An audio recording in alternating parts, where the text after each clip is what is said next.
السلام علیکم، چلیے شروع کرتے ہیں۔ پرائیویٹ نمبر سے پھر کال آنے لگی تھی۔ اس نے جھنجھلا کر فون ہی آف کر دیا۔ اس ویڈیو سے زیادہ میجر احمد نے اسے بلیک میل کیا ہے، یہ خیال پھر سارا دن اس کے ذہن میں گونجتا رہا۔ وہ بہت تھکی ہوئی پاسپورٹ آفس سے نکلی تھی۔ اسلام آباد سے پنڈی کا اتنا لمبا اور رش بھری سڑک پہ تھکا دینے والا سفر کر کے وہ آج پاسپورٹ آفس سے اپنا پاسپورٹ اٹھانے آئی تھی، مگر یہاں علم ہوا کہ پاسپورٹ 14 جنوری کو ہی مل پائے گا، اور ابھی 14 جنوری میں پورا ہفتہ باقی تھا۔ اسلام آباد میں کوئی تکنیکی مسئلہ تھا، اس لیے اسے پنڈی میں ہی اپلائی کرنا پڑا تھا۔ واپسی پر بھی اتنا ہی رش تھا۔ کچھ شاپنگ کے بعد جب وہ مری روڈ پر آئی تو مغرب چھا رہی تھی۔ سڑک گاڑیوں سے بھری پڑی تھی اور گاڑیوں کا یہ سیلاب بہت سست روی سے بہہ رہا تھا۔ سگنل پر اس نے گاڑی روکی اور شیشے کھول دیے۔ اس کا ذہن ابھی تک پاسپورٹ میں الجھا ہوا تھا۔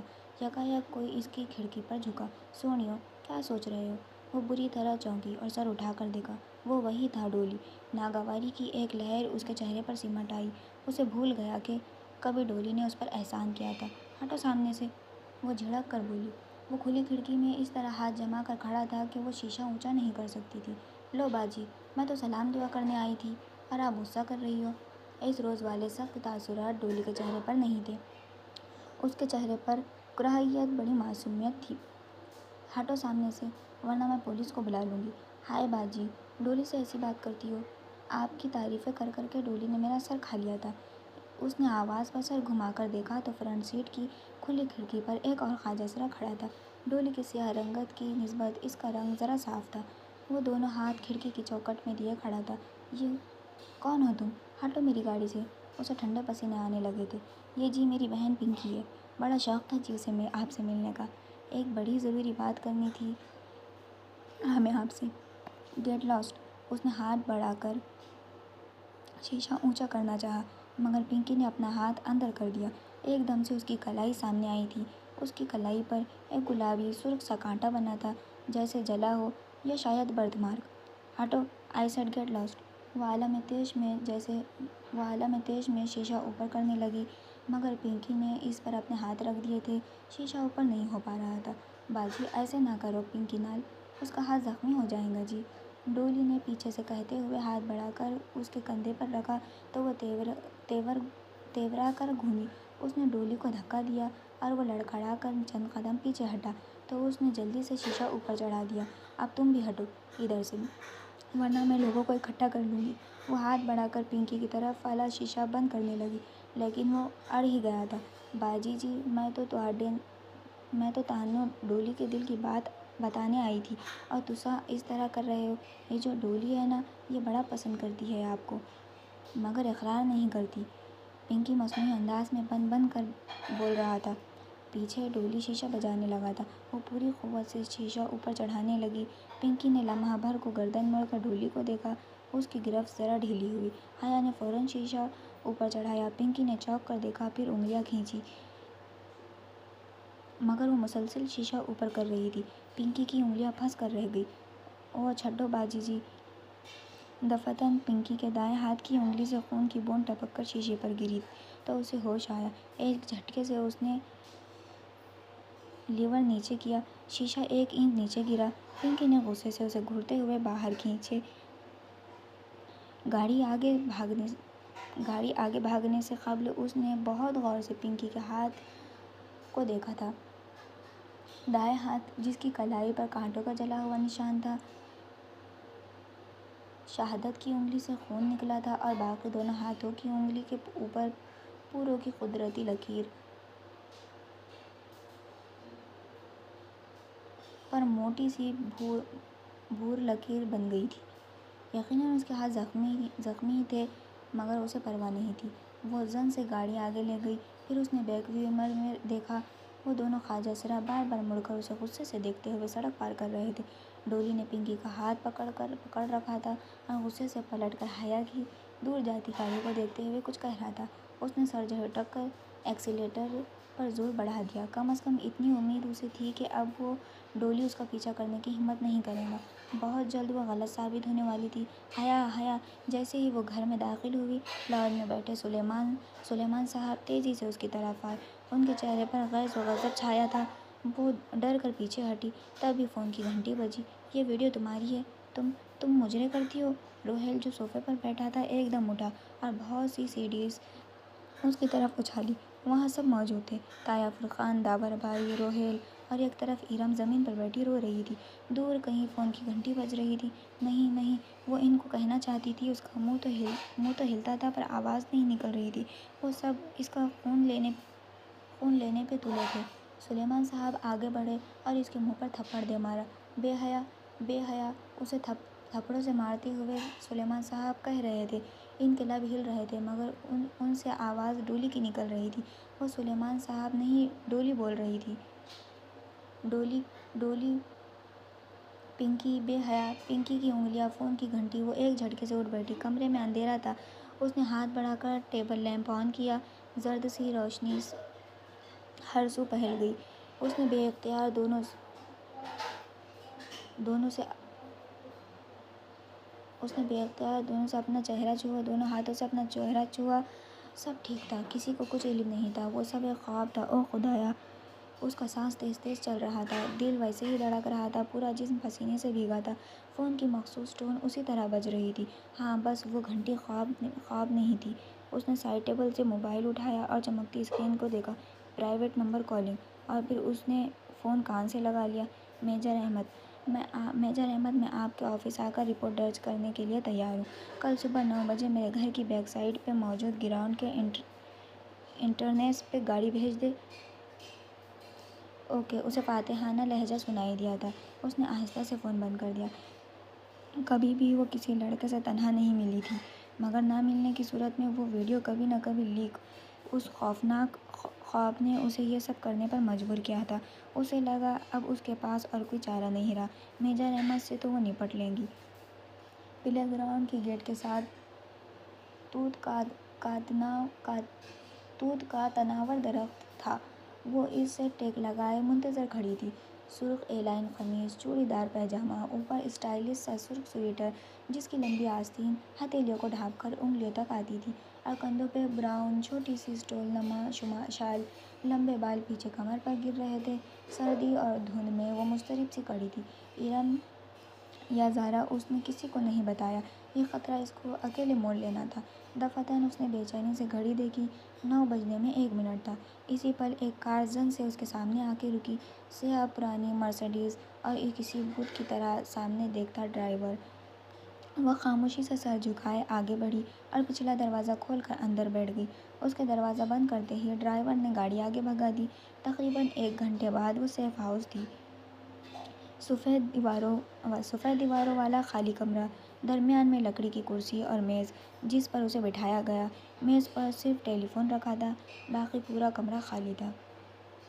وہ مضطرب سی گردن گھما کر ادھر ادھر دیکھنے لگی۔ 3 طرف سفید دیواریں تھیں۔ ان میں سے ایک دیوار میں وہ دروازہ تھا جہاں سے وہ آئی تھی، البتہ چوتھی سمت اس کے مقابل دیوار شیشے کی بنی تھی۔ دراصل وہ شیشے کی اسکرین تھی جو زمین سے لے کر چھت تک تھی۔ اس نے غور سے اسکرین کو دیکھا۔ اس کا شیشہ دھندلا کر دیا گیا تھا، جیسے مشین پھیر کر فاسٹریٹ کیا جاتا ہے۔ ہر شے اتنی مبہم اور دھندلی تھی کہ وہ بمشکل ایک خاکہ بنا رہی تھی۔ یقیناً وہ شیشہ ایک کمرے کے 2 حصوں میں تقسیم کرنے کے لیے درمیان میں لگایا گیا تھا، اور اس کے پار کمرے کا باقی حصہ تھا۔ شیشے کے اس پار کوئی بڑا پرتعیش سا آفس تھا، اور آفس ٹیبل کے پیچھے ریوالونگ چیئر پہ کوئی بیٹھا تھا۔ اس کا رخ حیا کی جانب ہی تھا۔ اس کا چہرہ واضح نہ تھا۔ خاکی یونیفارم، سر پر کیپ، ٹیک لگا کر کرسی پر بیٹھا، میز پر رکھی کوئی چیز انگلیوں پر گھماتا ہوا، شاید دیکھ بھی اسی کو رہا تھا، مگر اس کی آنکھیں واضح نہ تھیں۔ واضح تھی تو بس ایک چیز، اس آفیسر کی گندمی چہرے کے دائیں طرف والے آدھے پہ ایک بدنما سی کالک، جیسے آدھا چہرہ جھلس گیا ہو۔ دفعتاً وہ شخص آگے کو جھکا اور میز سے کچھ اٹھا کر کان سے لگایا، غالباً فون کا ریسیور۔ Turn turn! ایک دم حیا کے سامنے میز پر رکھا فون بجنے لگا۔ وہ چونکی۔ فون مسلسل بج رہا تھا۔ کیا وہ شخص اسے کال کر رہا تھا؟ اس نے دھڑکتے دل سے ریسیور اٹھایا اور کان سے لگایا۔ ہیلو، السلام علیکم مس حیا سلیمان، دس از میجر احمد۔ وہی بھاری، نرم گرم سا خوبصورت لہجہ۔ وعلیکم السلام۔ وہ فون ہاتھ میں پکڑ کر کان پر رکھے یک ٹک سامنے اسکرین کو دیکھ رہی تھی، جس کے آدھے جھلسے چہرے والا آفیسر فون تھامے بیٹھا تھا۔ کیا وہی میجر احمد تھا؟ میں امید کرتا ہوں کہ ہم نے آپ کو زیادہ تکلیف نہیں دی۔ جی، اس کو گھٹن محسوس ہونے لگی تھی۔ میرے سامنے لیپ ٹاپ پر سسٹم کھلا ہوا ہے، مجھے ایک کلک کرنا ہے اور آپ کی ویڈیو صفحہ ہستی سے ایسے مٹ جائیں گی جیسے کبھی بنائی ہی نہیں گئی تھی۔ دیوار کے اس پار دھندلے منظر میں بیٹھے آفیسر کے سامنے بھی لیپ ٹاپ کھلا پڑا تھا، تو وہ میجر احمد تھا۔ وہ سامنے کیوں نہیں آتا تھا؟ اور شہر کے ایک ایک بندے سے میں یہ ویڈیو نکلوا چکا ہوں۔ بولے حیا میں کلک کر دوں اور وہ رپورٹ؟ سمجھے وہ درج ہو گئی۔ اسے لگا وہ مسکرایا تھا۔ مگر آپ نے کہا تھا کہ مجھے رپورٹ کے لیے غلط کہا تھا، ایکسکیوز بنایا تھا۔ بعض اوقات بہانے بنانے پڑتے ہیں تب جب مزید صبر نہیں ہوتا، سمجھی؟ فون کو جکڑا اس کا ہاتھ پسینے میں بھیگ چکا تھا۔ یہ شخص اتنی عجیب باتیں کیوں کر رہا تھا؟ آپ کلک کر دیں، بمشکل وہ کہہ پائی۔ وہ شخص جھکا، شاید بٹن دبانے، اور پھر واپس پیچھے ہو کر بیٹھ کر دیا۔ اوہ تھینک یو میجر احمد۔ اس کا گلا روننے لگا تھا۔ ایک بات پوچھوں؟ جی۔ کیا یہ ویڈیو جعلی تھی؟ نہیں تھی۔ نہیں۔ کیا یہ ویڈیو جعلی تھی؟ نہیں تھی تو اصلی تو آپ اتنی ڈر کیوں رہی تھی؟ ظاہر ہے یہ ہماری فیملی ویڈیو تھی، اور شادیوں پر ڈانس کی ویڈیو ہم نہیں بنواتے۔ کیوں؟ وہ پہ در پہ سوال کر رہا تھا۔ کیا مطلب کیوں؟ شادیوں کی ویڈیو سرکولیٹ ہوتی ہے ہر جگہ۔ کیا اچھا لگتا ہے ہمارے ڈانس کی ویڈیو پرائے لوگ دیکھیں؟ مگر پرائے لوگ لائیو تو دیکھ سکتے ہیں۔ غالباً اس ویڈیو میں مجھے ویٹرز، مووی میکر اور ڈی جے نظر آ رہے تھے۔ وہ بھی تو پرائے مرد ہیں نا؟ میں سمجھ نہیں پایا کہ اگر آپ اس طرح رقص کرنے کو صحیح سمجھتی ہے تو ویڈیو کے باہر نکلنے پر پریشان کیوں تھی؟ میں آپ کے سامنے جواب دہ نہیں ہوں۔ وہ درستی سے بولی۔ ٹھیک کہا آپ نے۔ خیر ایک اور بات پوچھوں؟ پوچھیے۔ اب کہ اس کی آواز میں اجنبیت در آئی تھی۔ کبھی کوئی آپ کے لیے جنت کے پتے توڑ کر لایا ہے؟ ہم دنیا والوں نے جنتیں کہاں دیکھی ہے میجر احمد؟ اس کے چہرے پر تلخی رقم تھی۔ تبھی تو ہم دنیا والے جانتے ہی نہیں کہ جنت کے پتے کیسے دکھتے ہیں۔ کبھی کوئی آپ کو لا دے تو انہیں تھام لیجیے گا، وہ آپ کو رسوا نہیں ہونے دیں گے۔ اس کے چہرے کی تلخی سکوت میں ڈھلتی گئی۔ کون تھا اس بار؟ آپ سن رہی ہیں؟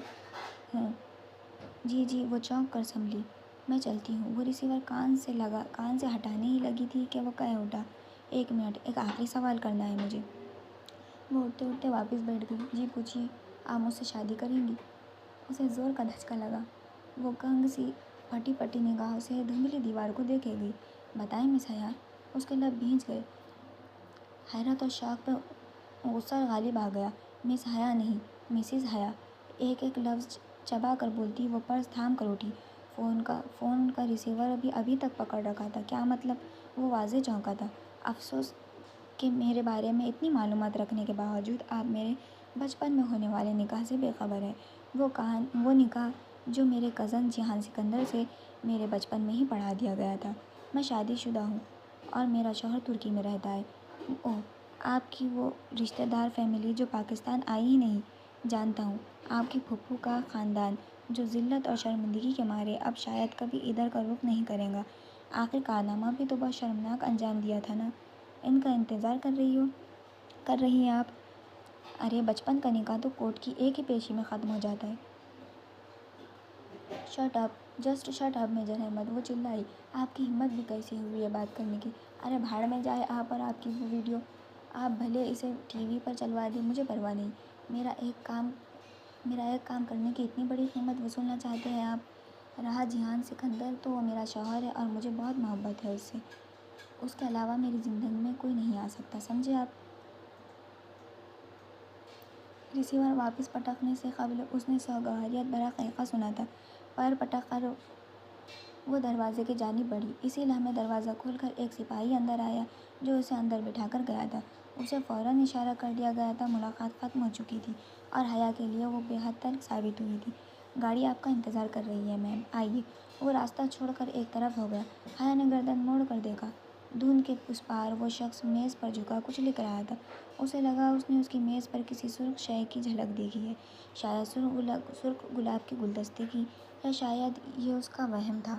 جس لمحے وہ اس پرانی کار کی پچھلی سیٹ پر بیٹھی تو کھلے دروازے سے اس سپاہی نے اسے ایک سرخ گلابوں کا بوکے اسے تھمایا، گو کہ اس کے ساتھ کوئی خط نہ تھا، اور وہ پھول بھی ان سفید پھولوں سے قطعاً مختلف تھے۔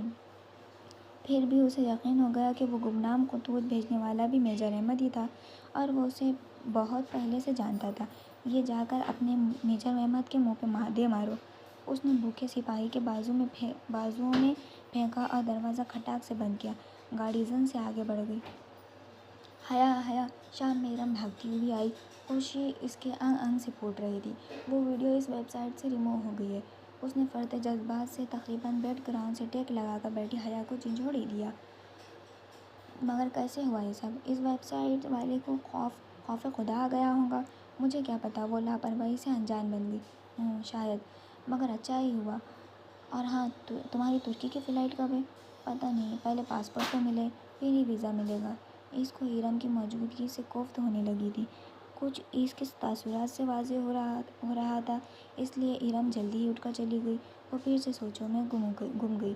میجر احمد، اس کا آدھا جھلسا چہرہ، سامنے نہ آنا، پردے کے پیچھے سے بات کرنا، اور اس کے وہ عجیب فلسفیانہ باتیں، جنت کا تذکرہ باز پرس کرنا، اور پھر مجھ سے شادی کا سوال۔ اوہ میرے خدایا، کیسا عجیب آدمی تھا وہ! اور اس کی ایک بات جس کے بارے میں وہ اس وقت شدید تیش میں ہونے کے باعث سوال نہیں کرتی، آپ کی پھپھو کا خاندان، جو ذلت اور شرمندگی کے مارے اب شاید ادھر کا کبھی رخ نہیں کرے گا۔ آخرکار کارنہ بھی تو بہت شرمناک انجام دیا ہے۔ کیوں کہی تھی اس نے یہ بات؟ کیسی ذلت و شرمندگی، کیسا شرمناک کارنامہ؟ پھپھو کا خاندان واقعتاً پلٹ کر نہیں آیا تھا، تو کیا اس کی وجہ ان کے اپنے ملک اور خاندان سے بیزاری نہیں تھی، جیسا کہ وہ قیاس کرتی تھی، بلکہ کوئی آر تھی، کوئی ذلت آمیز کام جو انہوں نے سر انجام دیا تھا؟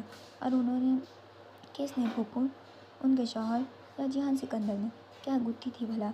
مگر میجر احمد سے وہ استفسار کر نہیں سکتی تھی، نہ ہی اس کا دوبارہ کوئی فون آیا تھا۔ پھر، اور وہ خطوط، وہ گلدستے، وہ بھی اس نے بھیجے تھے، اسے اس کی سبانجی جانے کا کیسے علم ہوا؟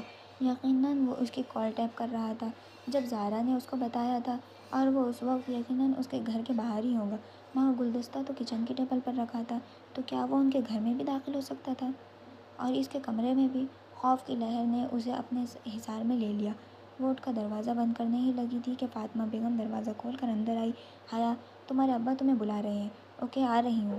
اس نے تکیے پر رکھا دوپٹہ اٹھا کر گلے میں ڈالا، سلیپر پہنے اور باہر آئی۔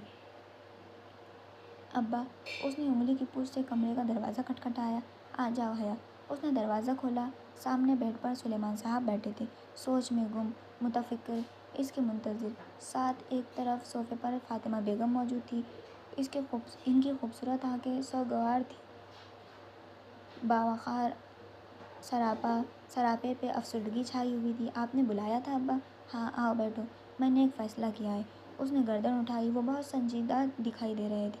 اب تمہیں کورٹ کے ذریعے سبین کے بیٹے سے خلا لے لینی چاہیے۔ کوئی اس کے منہ پر چابک دے مارتا تو شاید تب بھی اسے اتنا دکھ نہ ہوتا جتنا اب ہوا تھا۔ میں نے وکیل سے بات کر لی ہے، عدالت کی ایک پیشی میں علیحدگی ہو جائے گی، اور جتنے بیزار وہ لوگ ہم سے ہیں، یقیناً انہیں اس بات سے بہت خوشی ہوگی۔ اس نے شوقی نظروں سے ماں کو دیکھا تو انہوں نے بے بسی سے شانے اچکا دیے۔ ابا، کیا یہ واحد حل ہے؟ بہت دیر بعد وہ بولی۔ ان کے رویے سے صاف اندازہ لگایا جا سکتا تھا کہ وہ اس رشتے کو رکھنا ہی نہیں چاہتے تھے۔ کیا اس کے علاوہ بھی کوئی حل ہے؟ حیا، دنیا کا کوئی باپ اپنی بیٹی کا گھر نہیں توڑنا چاہتا، اور میں کبھی تمہیں یہ نہ کہتا، لیکن کسی قیمت پر ہم یہ رشتہ نبھانے کی کوشش کریں جب وہ کوئی امید ہی نہیں دلاتے۔ اگر آپ کو واقعی لگتا ہے کہ آپ میرا گھر بسا ہوا دیکھنا چاہتے ہیں تو مجھے ترکی جانے دیں۔ وہاں میں اس کو ضرور ڈھونڈوں گی اور پوچھوں گی کہ اگر وہ گھر بنانا چاہتا ہے تو ٹھیک ہے، ورنہ مجھے طلاق دے دے۔ اگر نہیں دیتا تو وہیں کورٹ چلی جاؤں گی، مگر مجھے ایک آخری کوشش کرنے دیں پلیز۔ وہ خاموش ہو گئے، شاید قائل ہو گئے تھے۔ ابا، آپ مجھے 5 ماہ کا وقت دیں۔ اگر اس کے آخر میں بھی آپ کو لگے کہ مجھے خلا لے لینی چاہیے تو میں آپ کے فیصلے میں آپ کے ساتھ ہوں گی۔ وہ اٹھی اور پھر بنا کچھ کہے کمرے سے نکل گئی۔ وہ خبتی لڑکی اسے کلاس کے باہر ہی مل گئی۔ وہ فائلیں سنبھالتی باہر جا رہی تھی جب اس نے حیا کو روک لیا۔ سنیں مس سلیمان، وہ جیسے مجبوراً اسے مخاطب کر رہی تھی۔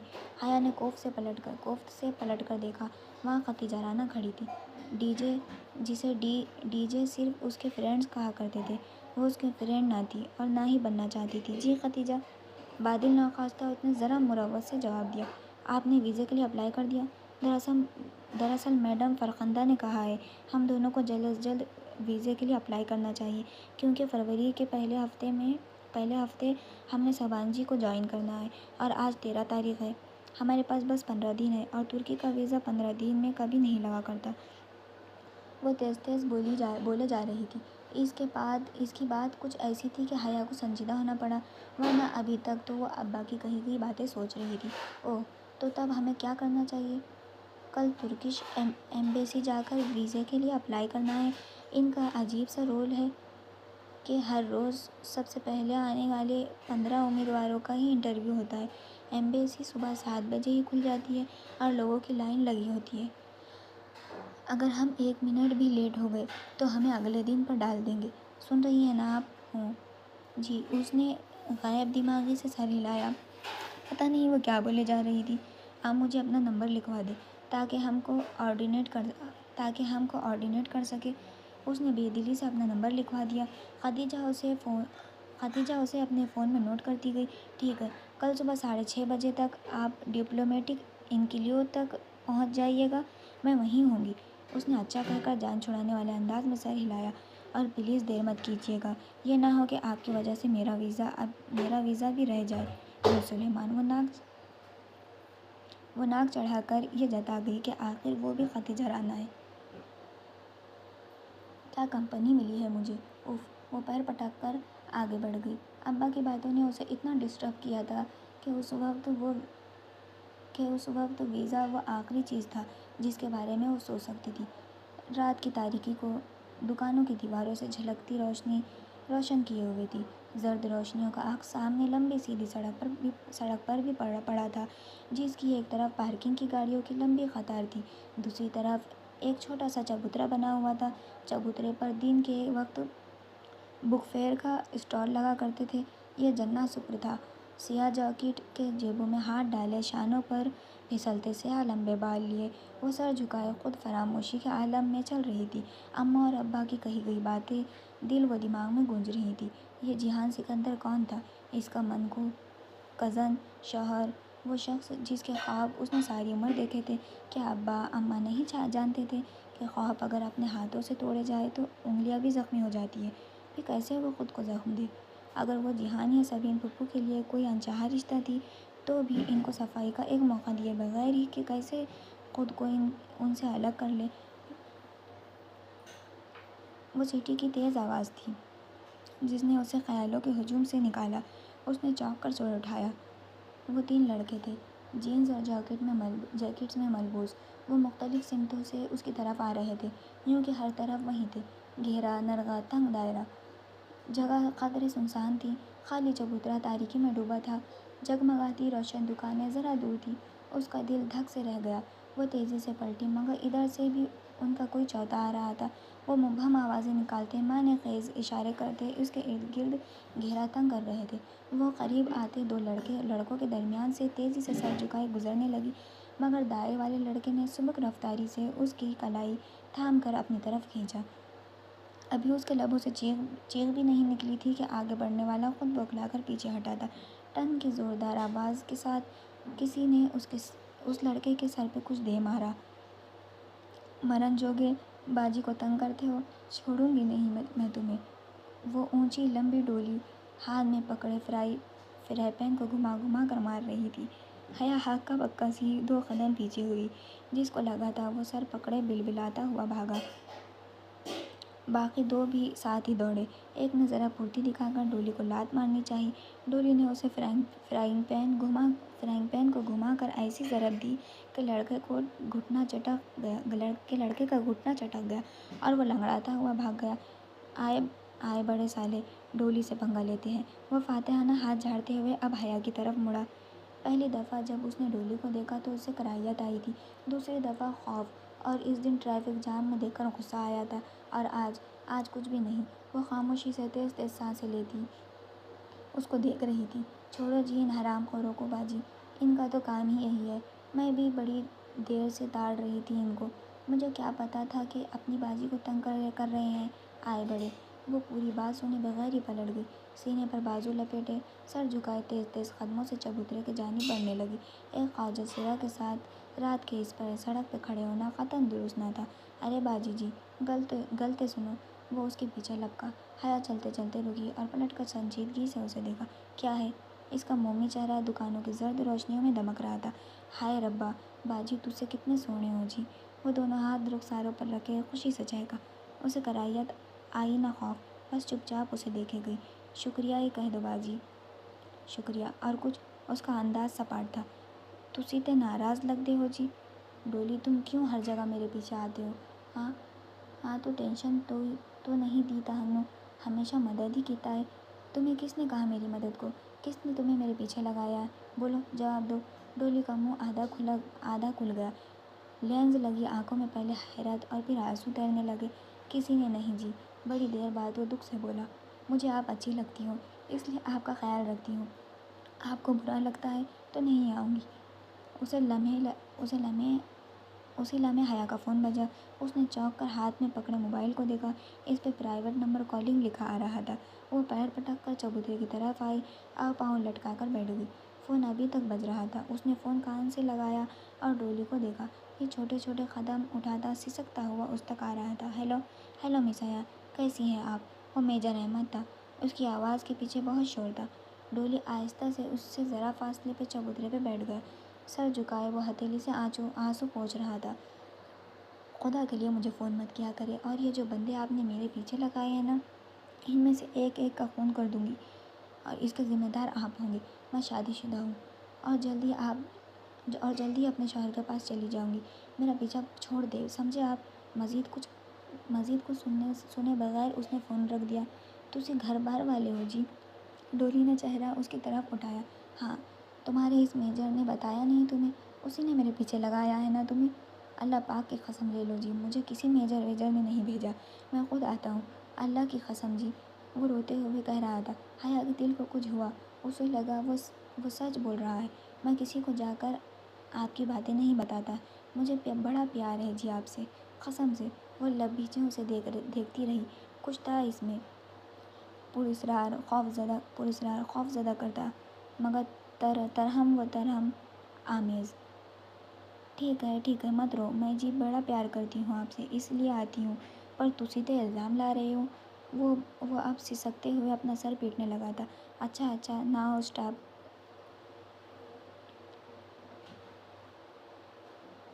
وہ چپ چاپ بیٹھا اسے تکتا رہا، جبکہ خلاؤں میں گھور رہی تھی۔ تسی جا رہے ہو کہیں؟ حیا نے چونک کر اسے دیکھا۔ تسی فون میں کہنا، اس نے وضاحت کی۔ ہاں، میں یورپ جا رہی ہوں، وہ جہاں امریکہ ہے، انگریزی فلموں والا۔ وہ رونا بھول کر خوشی سے چہکا۔ شاید وہ واقعی ایک عام خواجہ سرا تھا، یا پھر وہ کوئی بہت بڑا مکار اداکار۔ ہاں وہی، اس نے تردید کی۔ ادھر کون ہے جی؟ میرا شوہر رہتا ہے۔ وہ اب سامنے روشن دکانوں کی قطار کو دیکھ رہی تھی۔ کیسا ہے جی تہاڈا شوہر؟ میں نہیں جانتی ڈولی، اگر میں جانتی ہوتی تو ادھر نہ بیٹھی ہوتی۔ اس کی پلکیں بھیگ گئی تھیں۔ تم دعا کرو ڈولی وہ مجھے مل جائے۔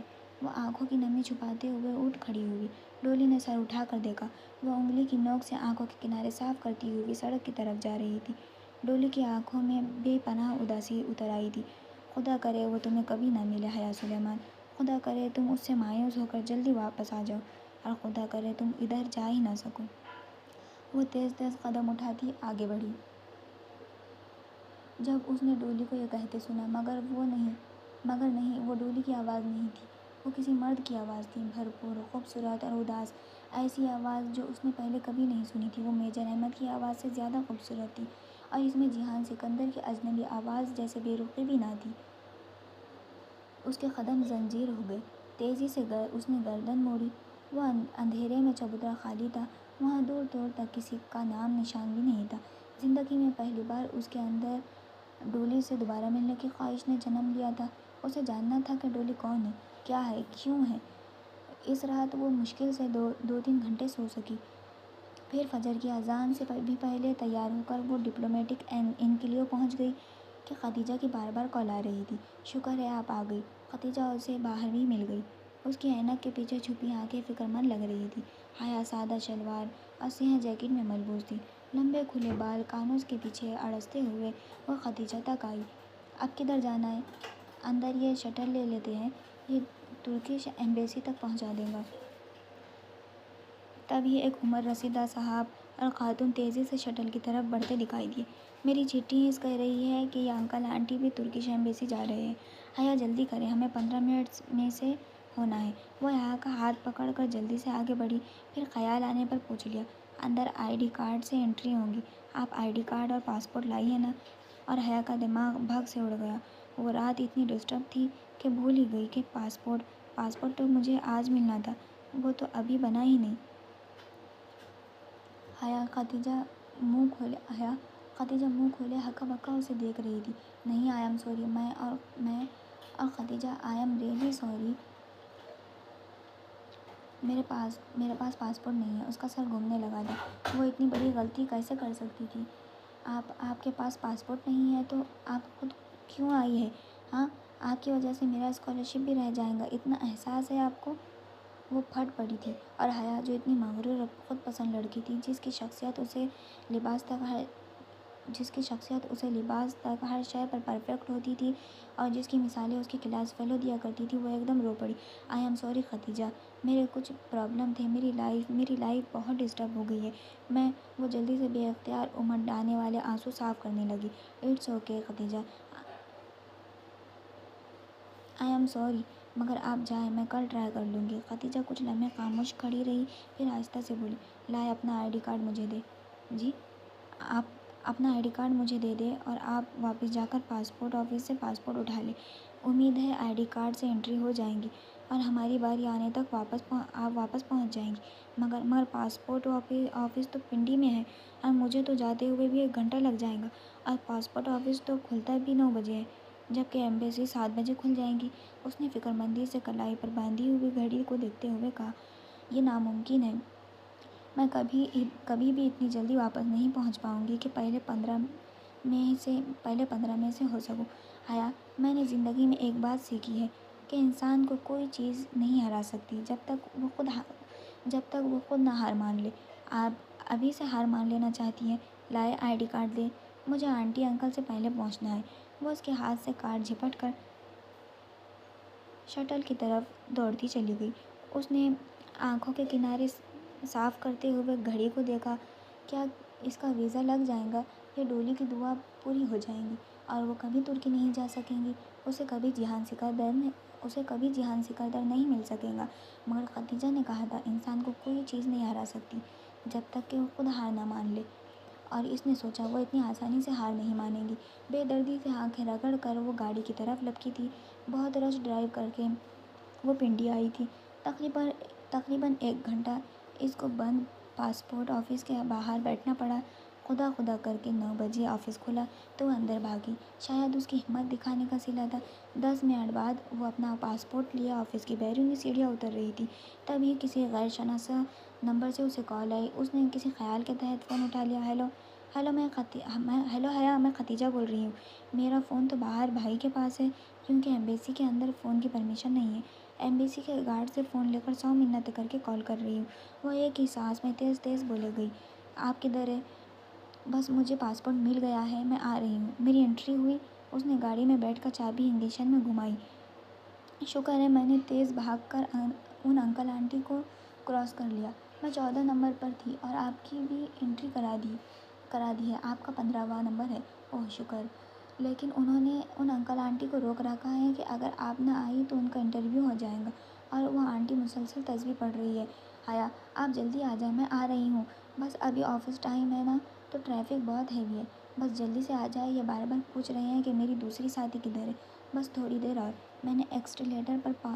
اس نے ایکسیلیٹر پر دباؤ بڑھا دیا۔ ٹرک حسب معمول پھنسا ہوا تھا، اپنے بے پناہ رش، ہارن کا شور، بند سگنل، پھنسی ہوئی گاڑیاں۔ وہ بار بار فکر مندی سے کلائی پر کلائی پر بندھی گھڑی دیکھتی اور پھر سست روی سے چلتے ٹریفک کو بمشکل مری روڈ سے نکل پائی تو سکون کا سانس لیا۔ معمول کی چیکنگ کے بعد وہ 11 بجے تک اس اوپن ایریا لاؤنج میں پہنچ پائی جہاں خدیجہ تھی۔ ترک ریگرز مخصوص ترک بلیو آئی اور ترکی کے نقشوں سے وہ لاؤنج سجایا گیا تھا۔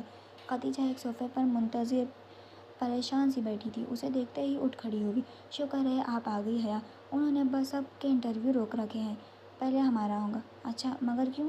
لیکن کیوں کا جواب سننے کا وقت نہیں تھا اور پھر ان کا انٹرویو کے لیے کال کر لیا گیا تھا۔ وہ خوش شکل سا ترک ڈپلومیٹ ان کے انتظار میں بیٹھا تھا۔ وہ خدیجہ کے آگے چلتی ہوئی سامنے ہوئی اور اپنی فائل شیشے کی کھڑکی کے سوراخ سے اندر کر دی۔ اس کا دل زور زور سے دھڑک رہا تھا۔ اگر اس کا ویزا مسترد ہو گیا تو؟ اس آفیسر نے ان کی فائلیں اٹھا لیں، ان سے فارم نکالے اور فائلیں واپس بند کر کے رکھ دیں۔ اگر اس نے ویزا دینا ہوتا تو ان سے انٹرویو کرتا، کچھ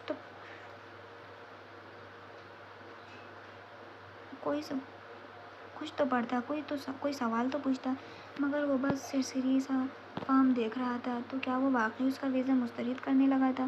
فارم پہ ایک نگاہ دوڑا کر اس نے سر اٹھایا اور سنجیدگی سے ان دونوں کو دیکھا، جو بنا پلک جھپکے سانس روکے اس کو دیکھ رہی تھی۔ آپ کدھر تھی؟ میں اتنے دنوں سے آپ کا ویٹ کر رہا تھا۔ اس نے ساتھ ہی میز پر رکھا ایک کاغذ اٹھایا۔ مجھے سبانجی یونیورسٹی سے یہ لسٹ بھجوائی تھی، اس میں آپ کے نام ہیں تاکہ میں آپ کا ویزا لگا دوں۔ خیر، ویزا کل تک اسٹیمپ ہو جائے گا۔ آپ میں سے کوئی ایک کل آ کر دونوں پاسپورٹ پک کر لے، شام 4 بجے تک۔ رائٹ۔ فرط جذبات سے ان کی آوازیں نہیں نکل رہی تھی، دل یوں دھڑک رہا تھا جیسے ابھی سینہ توڑ کر باہر نکل آئے۔ وہ جیسے ہی اس کے آفس سے نکلی، ایک ساتھ ہی رک گئی اور ایک دوسرے کو دیکھا۔ آئی ایم سوری حیا، آئی ایم سوری خدیجہ، بیک وقت دونوں کے لبوں سے نکلا تھا، اور پھر وہ دونوں ہنستے ہوئے ایک دوسرے کے گلے لگ گئی۔ بالآخر اسے یقین آ گیا تھا کہ ہاں، وہ واقعی ترکی جا رہی ہیں، وہ بھی پورے 5 ماہ کے لیے۔ وہ ترکی جہاں وہ رہتا ہے، وہ جو ہمیشہ سے اس کے دل کے ساتھ ہے۔ ویلکم می سبانجی۔